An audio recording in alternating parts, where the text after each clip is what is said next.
एतदुक्तं भवति। ये जो पूर्व में कहा गया व्यक्ता व्यक्तज्ञ विज्ञानात्, व्यक्त अव्यक्त और ज्ञ, इनके ज्ञान से, विवेक ज्ञान से, विज्ञानात्, विज्ञान यानी विवेक ज्ञान, व्यक्ता व्यक्तज्ञ विज्ञानात्, व्यक्ता व्यक्त और ज्ञ के ज्ञान से दुख त्रय की निवृत्ति होगी। ये कहा गया एतदुक्तम भवति। किस प्रकार से ज्ञान होगा व्यक्त अव्यक्त और ज्ञ के बारे में? तो इतिहास पुराण आदि। एतदुक्तम भवति श्रुति स्मृति इतिहास पुराणेभ्यो व्यक्तादीन विवेकेन श्रुत्वा, श्रुत्वा से श्रवण, विवेकेन विवेक पूर्वक श्रवण यानी श्रवण हो गया, आगे युक्त्या मनन, व्यवस्थाप्य यानी वृत्ति को स्थिर करके निधिध्यासन, श्रवण मनन निधिध्यासन। तो श्रुति स्मृति इतिहास पुराणेभ्यो व्यक्तादीन विवेकेन श्रुत्वा शास्त्र युक्त्या च व्यवस्थाप्य, युक्त्या च शास्त्र के युक्ति से मनन पूर्वक दीर्घकाल नैरंतर्य सत्कार सेवितात, दीर्घकाल पर्यंत तक, सत दीर्घकाल नैरंतर्य सत्कारा सेवितो दृढ़ भूमि योग सूत्र। तो दीर्घकाल निरंतर, दीर्घकाल यानी विवेक विज्ञान के उत्पत्ति पर्यंत तक, यानी कि बहुत साल, मतलब अधिक समय तक तो किए, मतलब कब तक करें, यानी जब तक ज्ञान उत्पन्न ना हो जाए, दीर्घकाल। स्वामी जी, व्यक्त अव्यक्त ज्ञान, इसके बारे में थोड़ा और समझना चाहती हूँ। जी जी, व्यक्त यानी ये अंचु धातु का रूप है, मतलब इंद्रियों आदि के द्वारा, इंद्रियों आदि का जो विषय बनता है व्यक्त होते हैं, स्थूल पदार्थ आदि बुद्धि से लेकर के स्थूल पृथ्वी पर्यंत तक, इनको यहाँ पर क्या शब्द से कहा जा रहा है? व्यक्त शब्द से। यानी जो चक्षु आदि के विषय स्थूल है, ये सभी ये व्यक्त हैं, ये पदार्थ आदि, इसके ज्ञान से, विवेक ज्ञान से। इसी प्रकार अव्यक्त, जिसको अनुमान आदि के द्वारा ही जाना जा सकता है, अव्यक्त है वह मूल प्रकृति, महतत्व, ये हो जाएंगे अव्यक्त। और जो है ज्ञ, ज्ञ यानी जानातीत ज्ञ, चेतन पुरुष जो, उसको कहेंगे ज्ञ। इनके ज्ञान से, विवेक ज्ञान से, व्यक्ता व्यक्तज्ञ विज्ञानात्, व्यक्तम च। ये अव्यक्त क्या प्रकृति है? प्रकृति, महतत्व इत्यादि, ये हो गए व्यक्त अव्यक्त और ज्ञ। इनके विवेक ज्ञान से, इनके यथार्थ ज्ञान, यथार्थ ज्ञान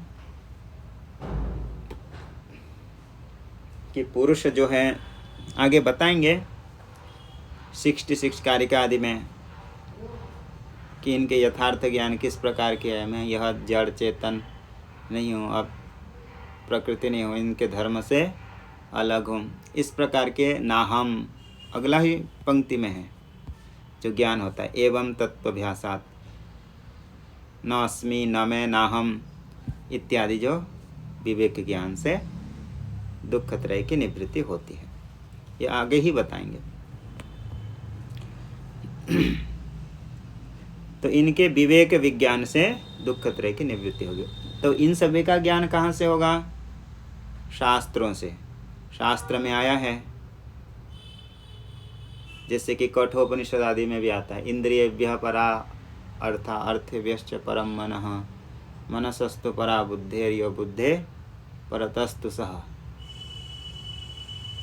आगे महत, इस प्रकार के और भी श्लोक, महतः परम व्यक्तः अव्यक्तात् पुरुषः परः पुरुषात् न परम किंचित सा काष्ठा सा परागति। तो ये वहाँ पर श्रुतियों में भी सांख्य में आता है, ज्ञानेर बिभर्ते कपिलम इत्यादि श्वेत श्वेताश्वर उपनिषद में आता है, पुराणों में भी आता है, विष्णु पुराण आदि में, इतिहास में, महाभारत में आता है, इतिहास में संख्याम प्रकुर्वते यस्तु, संख्या विषय का ज्ञान जिसमें है उसको सांख्य कहते हैं। इसी प्रकार के पुराण में आता है, भागवत में कपिल देवहूति संवाद है। तो इतिहास पुराणेभ्यो, इतिहास पुराण से श्रवण करके, श्रुतियों से इसको फिर श्रवण मनन युक्ति के द्वारा मनन करके कैसे दीर्घ काल निरंतर, या दीर्घ काल तक निरंतर सत्कार से श्रद्धा पूर्वक इनका भावना मयात, इनके भावना करेंगे, चिंतन वृत्ति बनाएंगे तो उससे जो ज्ञान होगा, भावना मयात ज्ञान विज्ञानात, जो वृत्ति रूपी ज्ञान है उसी से दुख त्रय की निवृत्ति होगी। तथा च वक्षति, अग्रे वक्षति मूलकारः, मूलकार इसी बात को आगे कहेंगे, जैसे कि एवं तत्वाभ्यासात् नास्मि न मे नाहमित्यपरिशेषम् अविपर्याद् विशुद्धं केवलम् उत्पद्यते ज्ञानम्। एवं इस प्रकार पूर्वोक्त प्रकार से तत्वाभ्यासात्, तत्व के अभ्यास करने पर, श्रवण मनन निधिध्यासन से यह ज्ञान होता है। न अस्मि, मैं नहीं हूँ, यह प्रकृति आदि चेतन धर्म प्रसव धर्म इत्यादि नहीं हूँ। न मैं, जब मैं नहीं हूँ, किसी व्यक्ति को यदि अपने कर्तृत्व का भान नहीं होगा तो उसमें क्रिया संबंध आदि का भी भान नहीं होगा। न मैं, ये मेरा, अहम, कि मैं नहीं हूँ, ऐसा ज्ञान होने से कर्तृत्व नहीं होगा तो उसके संबंध आदि कारकों का भी आगे बोध नहीं होगा। जब व्यक्ति मैं ऐसा मानता है तब मेरा आगे ऐसा व्यवहार करता है। ना हम इति अपरिशेषम, जो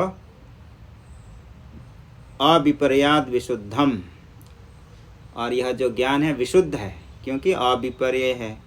विपर्य यानी ज्ञान में संशय, विपरीत भावना, ये सब हो तो वो विपर्य कहलाता है। विपर्यो मिथ्या ज्ञानम अतद्रूप प्रतिष्ठम, तो वह विपर्य नहीं है, यह ज्ञान है, इसलिए विशुद्धम और केवलम उत्पद्यते ज्ञानम, यह ज्ञान उत्पन्न होते। इसकी विशेष व्याख्या तो आगे स्वयं ग्रंथकार करेंगे वहाँ पे।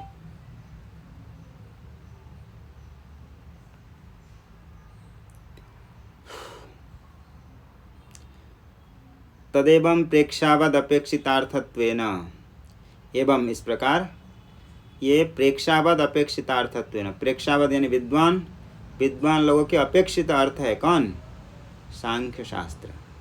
इसलिए शास्त्रारंभम समाधाय, शास्त्र आरंभ के लिए जितने भी शंका आदि था उसको समाधाय, समाधान करके शास्त्रारंभमाणः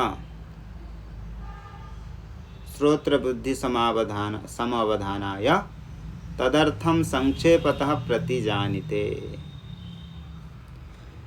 अभी ग्रंथकार क्या कर रहे हैं? शास्त्रारंभमाणः, आरभ्यते इति आरभ्यमाणः, जो शास्त्र आरंभ करता, श्रोत्र बुद्धि समवधानाय, श्रोताओं के बुद्धि को आकर्षित करने के लिए, समवधानाय एकाग्रित करने के लिए,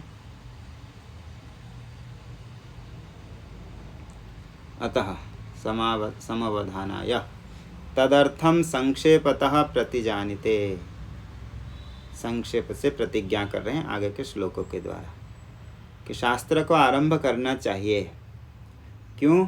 क्योंकि विद्वानों को सांख्य शास्त्र की अपेक्षा है, उन लोग इसमें विचार करते हैं। जब श्रोता ही नहीं होंगे, लोगों का प्रयोजन ही नहीं होगा, तो कौन पाठ चलाएगा? शास्त्र। यदि श्रोता ही नहीं रहेंगे, आगे विद्यार्थी नहीं होंगे, तो जैसे पाठ नहीं चल सकता है। इसी प्रकार यदि विद्वान लोग सांख्य शास्त्र में विचार नहीं करेंगे तो सांख्य ग्रंथ को कौन क्यों लिखा जाएगा, अथवा उसको लिखना व्यर्थ ही हो जाएगा यदि कोई आदर नहीं किया तो। परंतु विद्वान लोगों की अपेक्षित अर्थ है इसमें, क्योंकि दुख के निवृत्ति सभी को चाहिए, सुख मोक्ष, इसलिए इसको आरंभ करना चाहिए, क्योंकि सांख्य शास्त्र ज्ञान से मोक्ष की प्राप्ति है। अतः ग्रंथ का प्रारंभ अभी कर रहे हैं। यहाँ तक तो ग्रंथ के आरंभ के लिए समाधान आदि बता रहे थे कि इसके क्या प्रयोजन आवश्यकता है। अभी ग्रंथ के विषय शुरू करेंगे यहीं से। मूल प्रकृतिरविकृतिर्महदाद्यः प्रकृति विकृतयः सप्त। मूल प्रकृतिरविकृति महदाद्यः प्रकृति विकृतयः सप्त। षोडशकस्तु विकारो न प्रकृतिर्न विकृतिः पुरुषः। षोडशकस्तु विकारो न प्रकृतिर्न विकृतिः पुरुषः। मूल प्रकृति रा विकृति है। अभी सांख्य शास्त्र में जितने तत्व हैं, पदार्थ हैं, उन्हीं को संकलन करके एक श्लोक इसमें रखे हैं। जितने भी पदार्थ मानते हैं, मूल प्रकृति एक हो गया। सबसे पहले मूल प्रकृति, वो किसी के विकृति नहीं है, विकार नहीं है, इसलिए मूल प्रकृति ही अविकृति है। और आगे मूल प्रकृति से कौन उत्पन्न होंगे? महदाद्यः, महद आदि ये सामते महदाद्य, महत तत्व आदि में है जिनके, अहंकार तन्मात्र आदि के महदाद्यः। मूल प्रकृति अविकृति ही, जो मूल प्रकृति है वह वास्तव में विकृति नहीं है, मतलब वह विकृति नहीं है, बस प्रकृति ही है। अर्थात किसी के कार्य वह नहीं बनता है, अर्थात वो मूल है, उसका कोई कारण नहीं है। उसके बाद महदाद्यः, मूल प्रकृति से किसकी उत्पत्ति होती है?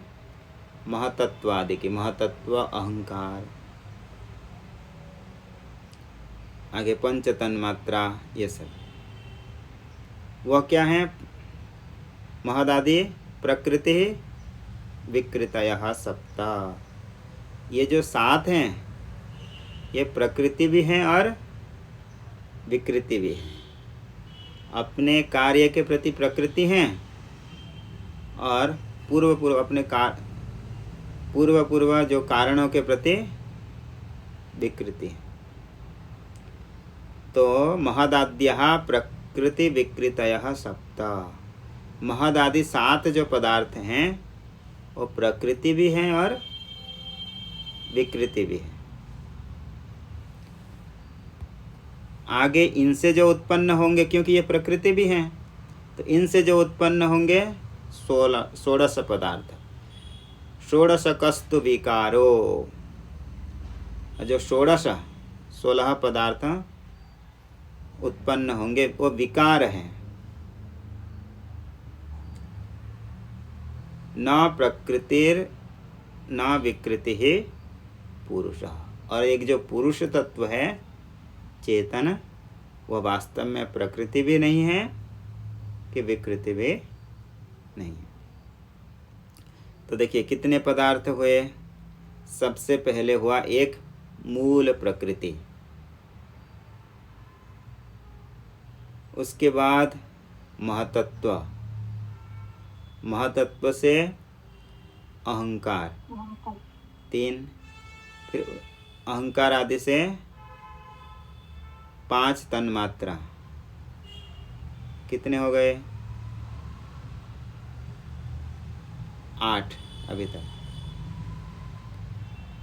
उसके बाद इन सभी से 5 भूत, 16 पदार्थ, 16 पदार्थ, 5 भूत, पंचभूत,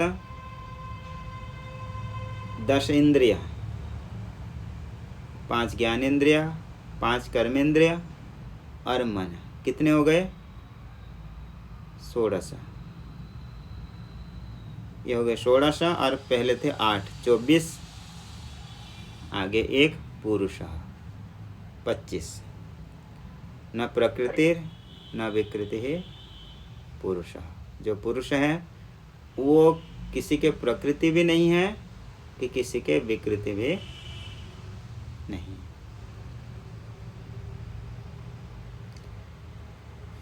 अभी बताएंगे, इन सब की व्याख्या भी करेंगे। मूल प्रकृति, मूल है जो प्रकृति, अर्थात जिसके कोई कारण नहीं है। मूला चासो प्रकृति थी, मूल प्रकृति, मूल है जो प्रकृति।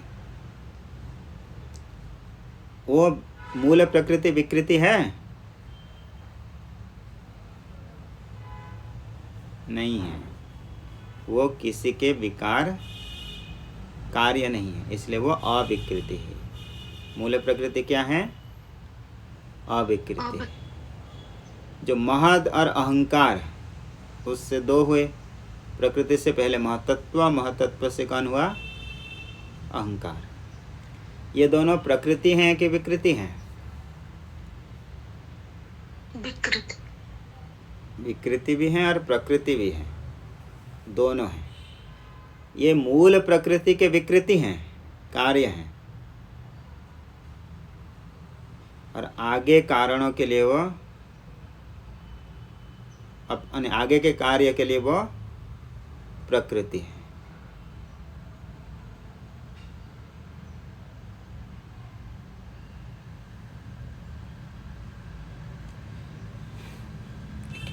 आगे उन्हीं से जो होंगे 16 पदार्थ,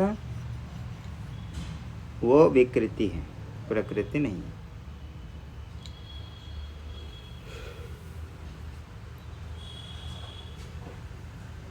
तो कितने प्रकार के पदार्थ मिले?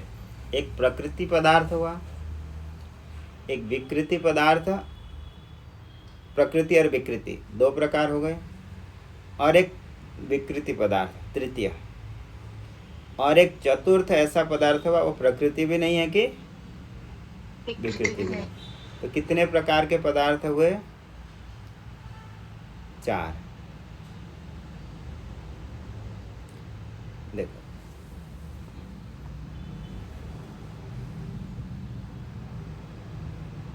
मूल इति संक्षेपतो ही शास्त्रार्थस्य चतस्रो विधाः। संक्षेप से कहा जाए तो ये शास्त्रार्थ, शास्त्र के जो अर्थ विषय हैं वो कितने प्रकार के हैं? चतस्रो विधाः, 4 विधा है, 4 प्रकार है। कैसा है वह अर्थ? कश्चिद अर्थः प्रकृतिरेव। इन चारों में से ऐसा कोई अर्थ ऐसा है जो सिर्फ प्रकृति मात्र ही है, प्रकृतिरेव, जैसे कि मूल प्रकृति। कश्चिद अर्थो विकृतिरेव, और कुछ पदार्थ ऐसे हैं जो सिर्फ विकृति ही है, प्रकृति नहीं है। ये कौन है? 16 जो पदार्थ, 16 पदार्थ, 16 पदार्थ। और कुछ ऐसे हैं प्रकृति विकृति दोनों हैं। कश्चित प्रकृति विकृति ही, वो प्रकृति भी है और विकृति भी है। कौन है ये? महतत्व, अहंकार, अहंकार पंचतन। कश्चित अनुभय रूप, और एक ऐसा है जो दोनों रूप ही नहीं है, उभय रूप नहीं है। कौन है? पुरुष।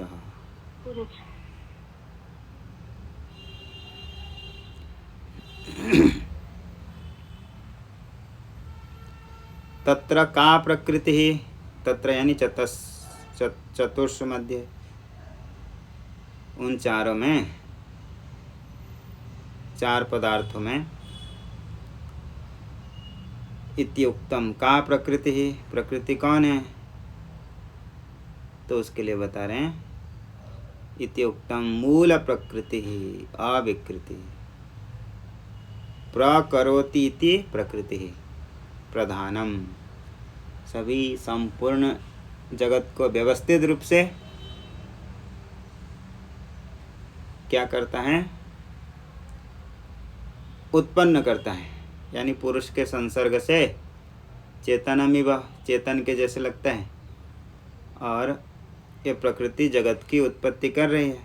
प्रकरोति इति प्रकृति, यानी उसको क्या कहेंगे, प्रधानम। प्रकृति को क्या बोलते हैं, प्रधान। प्रधान। प्रधीयते अस्मिन् इति प्रधानम। प्रलय काल में सभी वस्तु जहाँ पर लय हो जाते हैं, लीन हो जाते हैं, उसको क्या कहेंगे, प्रधानम। प्रधान। क्योंकि सारा संसार सांख्य के अनुसार किस में लय होते हैं, प्रकृति में, प्रधान में लय होते हैं, ब्रह्म में, पुरुष में नहीं। जैसे वेदांत में आत्मा में जन्माद्यस्य यतः ब्रह्म में सब कुछ लय होते हैं, इसी प्रकार यहाँ प्रकृति में लय होते हैं, इसलिए प्रधानम। सत्व रजस तमसाम साम्यावस्था, तो है वो क्या है, वो प्रकृति क्या वस्तु है, लेकिन सत्व रजस तम की साम्य अवस्था, समान जो अवस्था है उसको कहेंगे प्रधान। सा अविकृति ही, अर्थात प्रकृति रे वह जो मूल है वह तो अविकृति है, अर्थात किसी के विकार कार्य वो नहीं है, अर्थात वो प्रकृति रे वो प्रकृति ही है। कुतः इति उक्तम मूला इति, कैसे पता चला कि वो किसी के कार्य नहीं है, क्योंकि उसके लिए कह दे मूल है जो प्रकृति, मूलाश्चासो प्रकृतिश्च इति मूल, अर्थात वो सबका मूल है, उसका कोई मूल और कारण नहीं है, इसलिए मूला प्रकृति।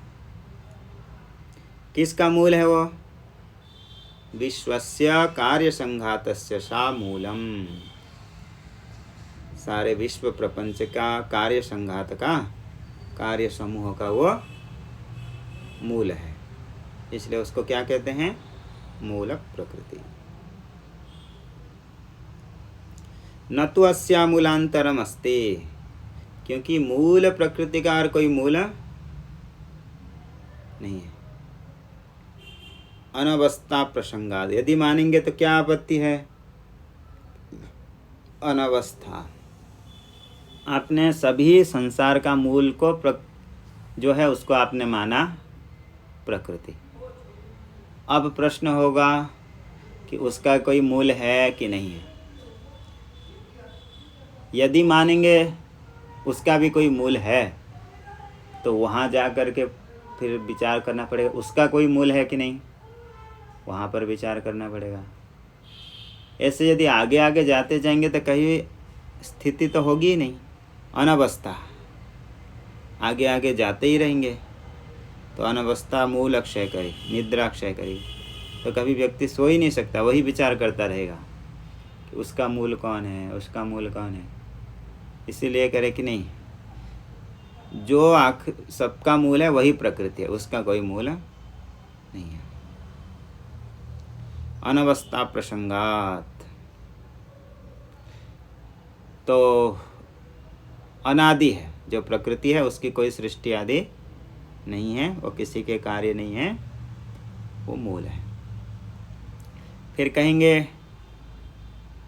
कि अनवस्था को मान लो, लेकिन उसके भी कारण मानते जाओ, बोले नहीं, शास्त्रों में ऐसे कई अनवस्था को प्रमाण नहीं माने हैं। न च अनवस्थायाम प्रमाणम अस्ति इति, अनवस्थायाम न च प्रमाणम अस्ति इति भाव। जब हम उसको अनादि मान करके कार्य को संपन्न कर सकते हैं तो कि अनवस्था वस्तु को मानने में कोई प्रमाण नहीं है। जैसे कि भगवान गीता में कहते हैं, प्रकृति पुरुषम चैव विध्यनादि उभावपि, शास्त्र में आया है प्रकृति तो अनादि है, प्रकृति भी अनादि है, पुरुष भी अनादि है।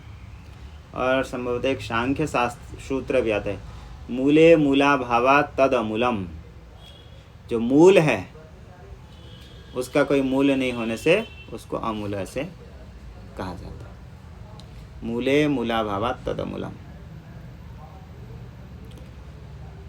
यहाँ तक विचार करते हैं, आगे कल। ओम पूर्णमदः पूर्णमिदं